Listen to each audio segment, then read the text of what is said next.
Assalamualaikum students and welcome to my YouTube video. Today I am going to present a topic called utility. तो जैसा कि आप लोगों को पता है कि जब हम इकोनॉमिक्स का कोई सब्जेक्ट पढ़ते हैं या इकोनॉमिक्स किसी सब्जेक्ट में एडमिशन लेते ही हैं तो हमें टीचर्स के थ्रू या फिर किसी और तरीके से बता दिया जाता है कि यूटिलिटी का जो कॉन्सेप्ट है वो कितना इम्पोर्टेंट है। और यूटिलिटी एक मेन किरदार अदा करती है इकोनॉमिक के सब्जेक्ट में या इकोनॉमिस्ट के लिए। तो हम यूटिलिटी की सिंपल डेफिनेशन यहाँ देखते हैं कि इन ऑब्जेक्टिव टर्म्स यूटिलिटी में be defined as the amount of satisfaction derived from a commodity और service at a particular time. तो यूटिलिटी क्या है? ये है अमाउंट ऑफ सेटिस्फेक्शन। जब हम कोई भी कमोडिटी मतलब गुड या फिर सर्विस यूज़ करते हैं तो अमाउंट ऑफ सेटिस्फेक्शन जो हमें मिलती है उसको हम क्या कहते हैं? उसको हम यूटिलिटी कहते हैं। तो इसके बाद मीनिंग ऑफ यूटिलिटी क्या है? यूटिलिटी में not be confuse with usefulness as it is with purely subjective satisfaction derive from the consumption of a commodity. कि यूटिलिटी को जो है हम यूज़फुलनेस के साथ कंफ्यूज ना करें, क्योंकि यूटिलिटी का जो एक कंसेप्ट है वो प्योरली सब्जेक्टिव है, ये ऑब्जेक्टिव नहीं है। ऑब्जेक्टिव जो होता है वो फैक्ट से इंफॉर्मेशन होती है, मेजरेबल होती है। सब्जेक्टिव जो है वो ओपिनियन बेस्ड होता है या फिर हमारे थॉट के ऊपर बेस्ड होता है या पर्सपेक्टिव बेस्ड होता है। ठीक है, तो एग्जांपल है यूटिलिटी कि the water has the ability to slake thirst, pen has the ability to write. तो आप जब आपको जब प्यास लगती है तो आप पानी पीते हो, तो पानी क्या करता है? पानी आपकी प्यास बुझाता है। तो पानी आपकी कितनी प्यास बुझाता है? पानी एक लेवल ऑफ सेटिस्फेक्शन आपको देता है। वैसे ही पेन भी है जो कि राइट करके जो लिख कर आपको सेटिस्फेक्शन देता है। ओके, तो यूटिलिटी है क्या? Utility is want satisfying power of the commodity. Okay, it is a subjective entity and varies from person to person. It should be noted that utility is not the same thing as usefulness. तो पहला point देखिए क्या कह रहा है कि पहला point कह रहा है कि यूटिलिटी जो है वो एक पावर है जो कि किसके पास है? कमोडिटी के पास है, और कमोडिटी के पास ये पावर है कि वो हमें सेटिस्फाई कर सकती है। सेकेंड पॉइंट हमें कह रहा है कि ये इंटायरली सब्जेक्टिव है, जैसा कि मैंने आपको बताया कि ये पर्सपेक्टिव बेस है, ये ओपिनियन बेस है। तो ये पर्सन टू पर्सन वेरी करती है। ये नहीं है कि एक मैथमेटिकल फार्मूला हो गया, अगर 100 लोग हैं तो उन्होंने एक ही फार्मूला यूज़ करना है, ये है सब्जेक्टिव। तो 100 लोग हैं तो 100 लोग अलग तरह से यूटिलिटी को देखते हैं। एक पेन से अगर आपको 10% यूटिलिटी मिल रही है तो दूसरे इंसान को 20% भी मिल सकती है। Okay, utility approach. तो यूटिलिटी को हम मेजर करने के लिए या फिर देखने के लिए, जांचने के लिए 2 अप्रोचेस यूज़ करते हैं। बहुत फेमस अप्रोच हैं, उनका नाम क्या है? Cardinal approach and ordinal approach. तो हम पहले ये देखते हैं कि कार्डिनल अप्रोच दी किसने थी। कार्डिनल अप्रोच किसने दी थी? एल्फ्रेड मार्शल ने। ऑर्डिनल अप्रोच दी थी J.R. हिक्स ने, और उनके साथ R.G.D. एलन। तो कार्डिनल अप्रोच क्या है? The cardinal approach theory says that utility is measurable and by placing a number of alternatives so that utility can be added the index used to measure utility is called utils. तो cardinal approach में Alfred Marshall ने क्या कहा था कि utility हम major कर सकते हैं, और यूटिलिटी मेजर करने के लिए जो नंबर या फिर जो यूनिट हम यूज़ करते हैं उसको हम यूटिल्स कहते हैं। कि अगर एक पेन से हमें 10 यूटिलिटी मिल रही है तो 2 पेन से हमें 20 मिलेगी, 3 पेन से हमें 30 मिलेगी, और 4 पेन से हमें 40 एंड सो ऑन। इसी तरह ऑर्डिनल अप्रोच क्या कहती है कि ordinal approach utility theory says that utility is not measurable but it can be compared.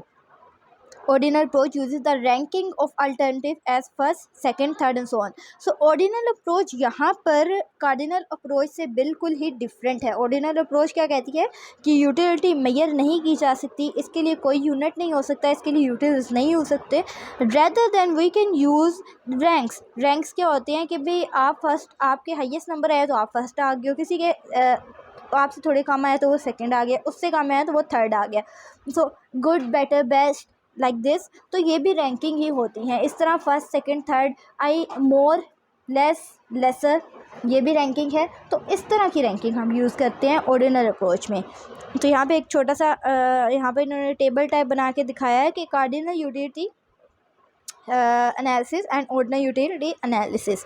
तो इनका एनालिसिस हम करते हैं कि कार्डिनल यूटिलिटी एल्फ्रेड मार्शल ने दी थी, हमने बात कर ली है, और ये मेजर भी की जा सकती है, यूटिल्स में मेजर की जाती है। उसके बाद जो कार्डिनल यूटिलिटी है उसमें 2 लॉ जो है मोस्ट प्रोमिनेंट है, वो क्या है? Law of diminishing marginal utility, law of equi marginal utility. Okay, तो ऑर्डिनल अप्रोच क्या कहती है कि utility can not be measured but compared as rank. अच्छा, तो इसमें इन्होंने हमें क्या बताया था, इंडिफरेंस कर्व थ्योरी। तो इंडिफरेंस कर्व थ्योरी हम अपनी नेक्स्ट वीडियो में देखेंगे भी, पढ़ेंगे भी। तो इसके बाद हम चलते हैं कि कैरेक्टरिस्टिक्स क्या हैं यूटिलिटी की।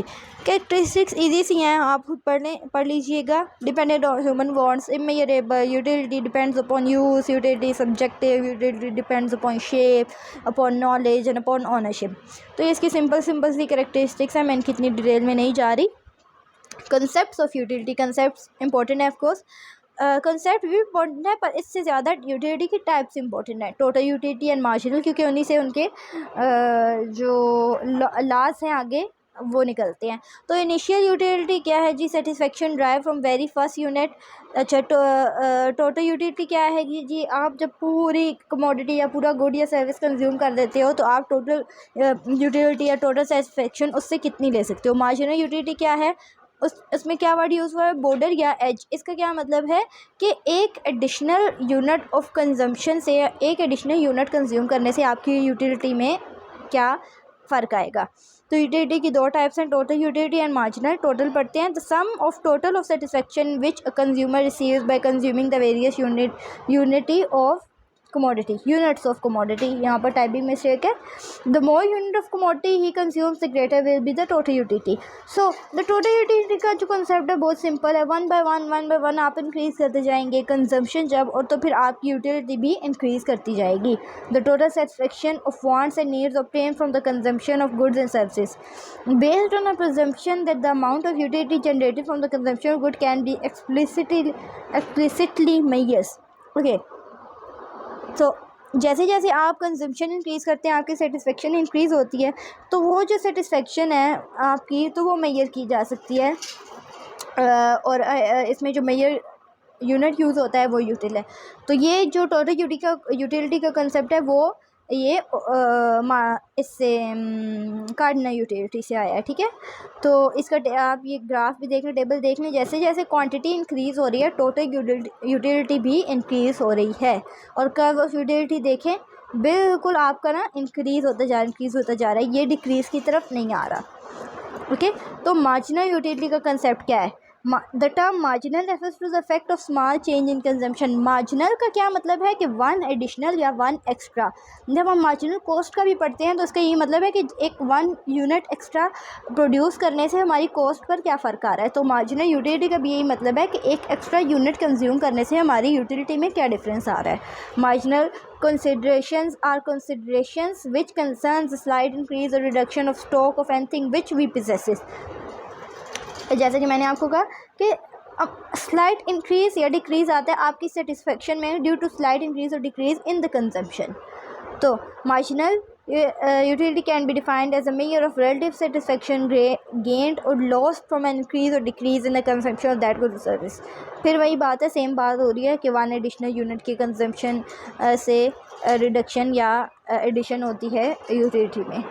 अच्छा, तो मार्जिनल यूटिलिटी क्या है, the additional to a total utility as result of consuming one more unit of the same good और सर्विस। मार्जिनल यूटिलिटी क्या है, चेंज इन टोटल यूटिलिटी।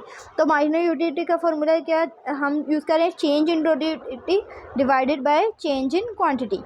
तो मार्जिनल यूटिलिटी का आप कर्व देखें, जो मार्जिनल यूटिलिटी है वो डिमिनिशिंग की तरफ जा रही है, law of diminishing marginal utility. जैसे जैसे हम पहले तो आपकी जो देखें जी, आपकी क्वांटिटी है वन, आपकी marginal utility at the highest, फिर आपकी मार्जिनल यूटिलिटी डिक्रीज़ होते होते होते होते 6 पर आप देखें वो कांस्टेंट हो गई है और 7 पर वो नेगेटिव में चली गई है। तो मार्जिनल यूटिलिटी का जो कर्व है वो डिक्रीजिंग कर्व है, इंक्रीजिंग कर्व नहीं है। क्यों? क्योंकि यहाँ पर law of diminishing marginal utility use हुआ है। तो यहाँ पर दोनों का कंपैरिजन हुआ है आपस में, relationship between total utility and marginal utility. तो डिस्क्रिप्शन आप देखें कि क्वांटिटी जब 1 है तो टोटल यूटिलिटी और मार्जिनल यूटिलिटी इनिशियल में दोनों सेम हैं। अच्छा, तो उसके बाद 3 पर आप देखें, 3 क्वांटिटी है जब, टोटल यूटिलिटी 18 है, मार्जिनल यूटिलिटी 4 है। तो मार्जिनल आपकी डिक्रीज़ हो रही है पर अभी डिमिनिशिंग नहीं है, अभी वो आपकी कॉन्स्टेंटली डिक्रीज़ हो रही है। और उसके बाद हम जब देखें कि टोटल यूटिलिटी कॉन्स्टेंटली इंक्रीज़ हो रही है। पर जब 5 पर जाएंगे टोटल यूटिलिटी आपकी कांस्टेंट हो गई है और जो मार्जिनल यूटिलिटी है वो ज़ीरो हो गई है। और 6 पर आपकी क्वांटिटी 6 है जब, तो टोटल यूटिलिटी डिक्रीज़ जब होना शुरू हुई है तो मार्जिनल यूटिलिटी नेगेटिव में आ गई है। ठीक है, तो ये था इनका रिलेशनशिप आपस में। तो आपको अगर वीडियो पसंद आई हो तो वीडियो लाइक करिएगा और कमेंट करके ज़रूर बताइएगा वीडियो कैसी लगी, और वीडियो को शेयर भी कीजिएगा। और अगर आपको ये PDF या PPT चाहिए तो आप नीचे कमेंट ज़रूर करिएगा, आपको ये और अपना ईमेल लिख दीजिएगा, आपको ये मिल जाएगी।